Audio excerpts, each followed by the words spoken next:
Real Madrid चाहिँ अब जानेछ मेट्रोपोलिटनो जुन चाहिँ एथलेटिको मैड्रिडको होम ग्राउन्ड हो 2-1 को लिड लिइसकेको छ नि त रियल मैड्रिडले त्यसैले चाहिँ अब सजिलो हुनेवाला छ रियललाई चाहिँ किनकि 1 गोलको एडभान्टेज छ तर भन्न सकिन्न फुटबलको गेममा जति बेला जे पनि हुन सक्छ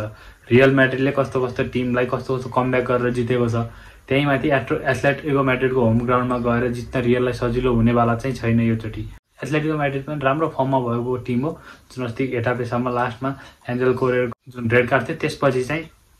2 गोल खाएर चाहिँ 7-8 मिनेटको चाहिँ अन्तरमा चाहिँ गोल खान्छ 2 त्यसले चाहिँ हार्न पुग्छ एथलेटिको मैड्रिड चाहिँ ला लिगा रेसमा केही कमजोर हुन पुगेको थियो तर पनि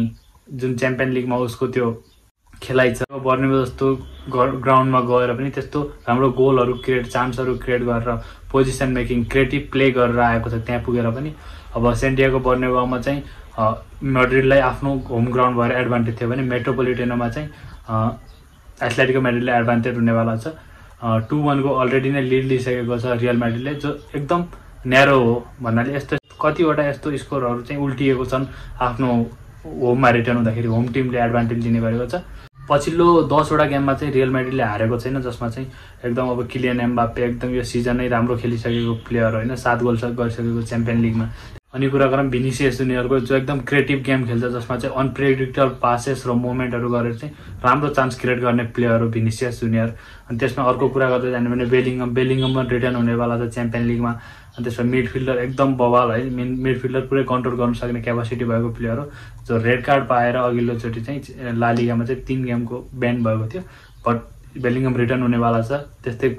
कोर्टवाको चोटपछि चाहिँ एकदम शानदार फर्किएको छ कोर्टवा चाहिँ पर्फर्मेन्स वाइज पनि उसको एकदम राम्रो छ एकदम हम्बल मान्छे के एकदम त्यसको उसको लागि कुनै हेटै छैन कुनै फ्यानहरूमा चाहिँ जस्ट आफ्नो गेम खेल्ने बस्ने प्लेयर हो कोर्टवा त्यसैले कोर्टवाको पनि एकदम राम्रो पर्फर्मेन्सको आश गरेको छु मैले रियल मैड्रिडको लागि चाहिँ एथलेटिको मैड्रिडको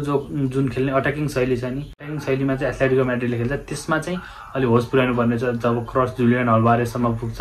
एकदम डेन्जरस हुन्छ किनकि जुलियन अल्भारेज भनेको पछिल्लो समय जुन आफ्नो कन्ट्रीबाट होस् या क्लबबाट म्यान्चेस्टरबाट पनि जब उसले चान्स पाउँथ्यो गेममा कन्ट्रिब्युट गरेकै हुन्थ्यो भने एथलेटिको मैड्रिडमा कुरै नगरौँ एकदम होइन सुवारेजको स्कोर रेकर्ड तोड्नेदेखि सबै काम गरिसकेको छ लेजेन्ड हुनेवाला छ एथलेटिको मैड्रिडको इफ हि स्टे देयर अनि त्यसपछि एथलेटिको मैड्रिडको कुरा गरौँ घरेलु मैदानमा एकदम बवाल होम ग्राउन्डमा राम्रो खेल्ने गरेको टिम होइन मेन प्लेयरमा चाहिँ अब त्यही एन्टोनी ग्रिजमन हुनेछ एन्टोनी ग्रिजमन चाहिँ यो धेरै वर्ष एथलेटिको मैड्रिडमा बिताइसकेको प्लेयर हो बिचमा बार्सा आयो फेरि रिटर्न भएको थियो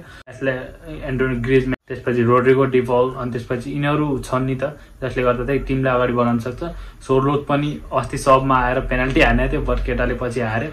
अघिल्लो गेममा हिरो बनेको रोड्रिगो पनि रिटर्न हुनेवाला छ रोड्रिगो भिनी अनि त्यसपछि ब्राहिम डाइज पनि यदि खेल्यो भने चाहिँ अब खै कस्तो हुनेवाला छ टिम होइन मिडफिल्डरदेखि सबै एरिया रियल मैड्रिड अलवेज राम्रो टिम हो च्याम्पियन लिगको लागि नो डाउट त्यसमा बट अब एथलेटिको मैड्रिडको होम ग्राउन्डमा गएपछि अलिक गाह्रो नै हुनेवाला छ रियल मैड्रिडले चाहिँ राम्रो प्ले बिल्डअप गर्नुपर्छ कि जसमा चाहिँ एकदम एट्याकिङ बललाई चाहिँ राम्रो ठाउँमा चाहिँ पोजिसन मेन्टेन गरेर चाहिँ पठाउनु सक्यो भने चाहिँ बललाई चाहिँ राम्रो डिरेक्सन दिन सक्यो भने चाहिँ इजिली उनीहरूले गोल हान्न सक्छन् जसमा एथलेटिको मैड्रिडको डिफेन्स त्यस्तो बवाल पनि छैन कि जुन वर्ल्ड क्लास प्लेयर छन् फ्रन्टमा 3मा 4मा 5 6 सयवटा मिड एरियासम्म जुन प्लेयर छन् उनीहरूलाई नियन्त्रण गर्न सक्छस् यदि एथलेटिको मैड्रिडले सानो पनि क्ल्यू पायो सानो पनि इरर पायो भने चाहिँ त्यसलाई चाहिँ इजिली अपर्च्युनिटी ग्र्याब गर्न सक्ने टिम हो एथलेटिको मैड्रिड यो कुरा अब भन्दा अचम्म लाग्छ होला बट अल्भारेज नै मेन प्लेयर हुनेछ जसले चाहिँ एथलेटिको मैड्रिडलाई रेस्क्यु गर्नेवाला छ मेट्रोपोलिटनोमा त्यस्तो डुबेको पनि छैन डाउन भइरहेको छ जुन टिम अल्भारेजको टिम उसलाई चाहिँ उसले निकाल्नेवाला छ त्यहाँबाट रेस्क्यु गर्नेवाला छ मेरो विचारमा पर्सनल्ली भन्दा यो गेम चाहिँ 1-1 ड्र वा 2-1 एथलेटिको मैड्रिड हुनेवाला छ किनकि एथलेटिको मैड्रिडको हाई प्रेसिङ यस्तो राम्रो बवाल खेल्ने टिम हो होइन अल्भारेजले थ्रु बलदेखि चिप सट राम्रो हान्न सक्ने प्लेयर हो अस्तिको गोलको बयानै नगरौँ कस्तो राम्रो गोल हाने थियो सेम गोल ब्राहिम डाइजले पनि हानेको थियो रोड्रिगोले हानेको गोल पनि त्यस्तै राम्रो थियो च्याम्पियन लिगमा यस्तो गोल आउनु स्वाभाविक नै हो तर जुन गेम एथलेटिको र मैड्रिड रियल मैड्रिडको भइरहेको छ डर्बीमा यो गेम चाहिँ एकदम हाई इन्टेन्स म्याच हुनेवाला छ जसमा चाहिँ फिनिसिङदेखि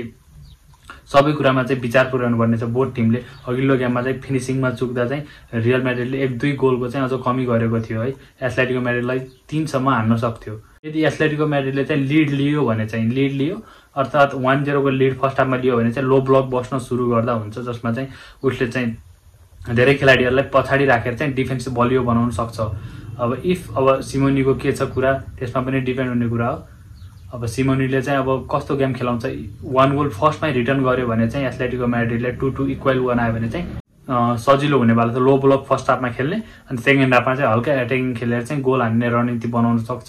सो हेरौँ के हुन्छ। मड्रिड चाहिँ 4-3-3 को पोजिसनमा खेल्न सक्छ भने चाहिँ एथलेटिको 3-5-2 को पोजिसनमा खेल्न सक्छ। जो फ्रन्ट अगाडिमा चाहिँ अल्भारेज र ग्रिजम्यान हुनेछन् भने मिड 5 को, अनि त्यसपछि चाहिँ 3 चाहिँ डिफेन्स अनि गोलकिपर हुनेवाला छन्। अब मेरो विचारमा चाहिँ एथलेटिको म्याड्रिडलाई चाहिँ रियल म्याड्रिडले हराएर चाहिँ अगाडि जान सक्छ। तर मेट्रोपोलिटन हो, होम ग्राउन्ड हो, सबै टिमलाई एडभान्टेज हुन्छ। हेरौँ के हुन्छ। डर्टमन्डले ग्रुप स्टेज सकेपछि नकआउट स्टेजमा जब 16 वटा टिमको चाहिँ गेम भएको थियो नकआउटको 2टा लेगमा, फर्स्ट लेगमा चाहिँ स्पोर्टिङ लिस्बनको ग्राउन्डमा गएर उसको टिमलाई हराएर आएको थियो 3-0 ले। त्यसैले लीको ग्राउन्डमा रिटर्न भएको छ। अब के हुनेवाला त हेरौँ। 1-1 को इक्वलाइज भएको छ गोल फर्स्ट लेगमा। अब एग्रिगेटमा मेरो विचारमा चाहिँ लीले एडभान्टेज लिन्छ होला र अर्को राउन्डको लागि। तर डर्टमन्ड पनि फाइनलिस्ट हो,